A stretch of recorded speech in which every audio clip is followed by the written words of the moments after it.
हाय people, पहले वाले video में जो है हम पार्ट 2 तक मराठा साम्राज्य का किए थे। आज जो है मराठा साम्राज्य का पार्ट 3 है। उस वीडियो में पढ़े थे कि शिवाजी की मृत्यु 1680 में हो जाती है। शिवाजी का 2 बेटा था, राजा राम और संभाजी। राजा राम और संभाजी में संभाजी बड़े थे।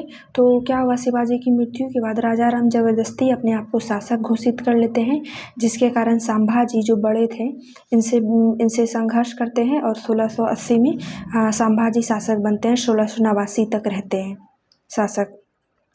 संभाजी ने अपना राजधानी जो है रायगढ़ को बनाया था राजधानी। और जब संभाजी शासक बने थे तो संभाजी जो राजा राम को अपने अंडर में रखते हैं, उसको मतलब कैद कर मतलब जेल में डाल देते हैं, राजा राम को गिरफ्त में रखते हैं और ये शासन करते हैं संभाजी। तो क्या हुआ था कि ऐसे में जो संभाजी जो थे उनका साम्राज्य में उनके सौतेले भाई जो राजा राम थे वो भी विरोध में थे। उनके घर में जितने भी लोग थे वो भी विरोध में थे, कभी कभी दरबारी भी विरोधी हो जाते थे। तो इस हालत में संभाजी ने एक बड़े अधिकारी के रूप में नियुक्त किया कवि कलश को। इसी से सारा काम करवाते थे। तो एक संभाजी से इम्पोर्टेंट टॉपिक है ये कि औरंगजेब का एक विद्रोही पुत्र था अकबर, जो अपने घर में विद्रोह करके संभाजी के शरण में आया था। तो क्या हुआ कि संभाजी इसको शरण दे देते हैं, जिस कारण 1689 में औरंगजेब कवि कलश और संभाजी को मृत्यु दे देते हैं। क्या हुआ कि कैसे हुआ, औरंगजेब का सेना आता है और कवि कलश और संभाजी को गिरफ्तार करके ले जाता है और फिर फांसी दे दिया जाता है। तो 1689 में संभाजी की मृत्यु हो जाती है। जैसे ही संभाजी की मृत्यु हो जाती है तो राजा राम जो उसके अंडर में था, गिरफ्त में था, वो बाहर निकल जाता है। 1689 में ही शासक बन जाता है। 1700 ईस्वी तक शासक बना रहता है। और जो संभाजी जो थे उनका पुत्र था साहू, जो 7 वर्ष का था। इस हालत में जो साहू जी थे 7 वर्ष के, तो इस कारण से शासन करने में आसानी हो गया इनको। इन्होंने अपना राजधानी जो है राजा राम ने सतारा को बनाया था। सतारा को राजधानी बनाया, रायगढ़ को बदल के सतारा पलायन कर गया। तो इस बीच में जो है ना, जब राजधानी सतारा को बना लिया तो औरंगजेब का एक बार फिर से मराठा साम्राज्य पर आक्रमण हुआ और साहू जी और संभाजी की पत्नी और परिवार के अन्य सदस्य को गिरफ्तार करके ले गए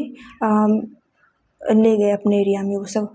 फिर क्या हुआ कि जब राजा राम की मृत्यु हो जाती है तो ताराबाई उनकी पत्नी शिवाजी द्वितीय की संरक्षिका के रूप में शासन करती है। तब तक शासन करती है जब तक साहू जी यहाँ से आ नहीं जाते हैं।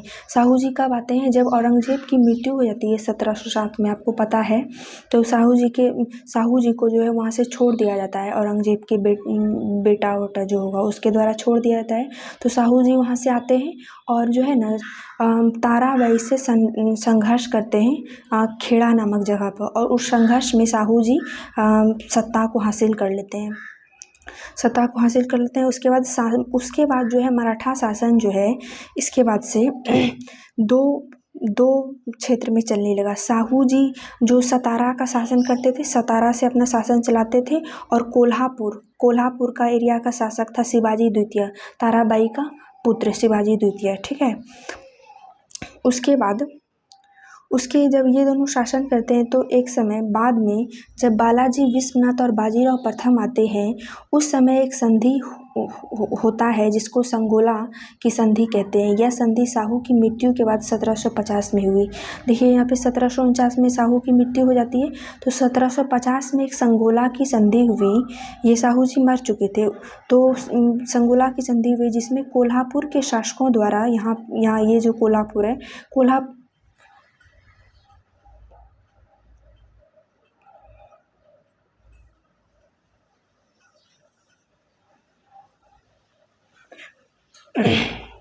कोल्हापुर के शासकों द्वारा यह मान लिया जाता है कि अब जो है मराठा साम्राज्य का असली संस्थापक पेशवा है। मराठा साम्राज्य का असली संस्थापक कौन है? पेशवा है। प्रथम पेशवा जो है बालाजी विश्वनाथ थे। 1713 से 1720 तक उनका कार्यकाल चला था, ठीक है। बाद यही वाला है। बाद में जब बालाजी विश्वनाथ और बाजीराव प्रथम आते हैं उस समय एक संधि होता है जिसको संगोला की संधि कहते हैं। यह संधि साहू की मृत्यु के बाद 1750 में हुई।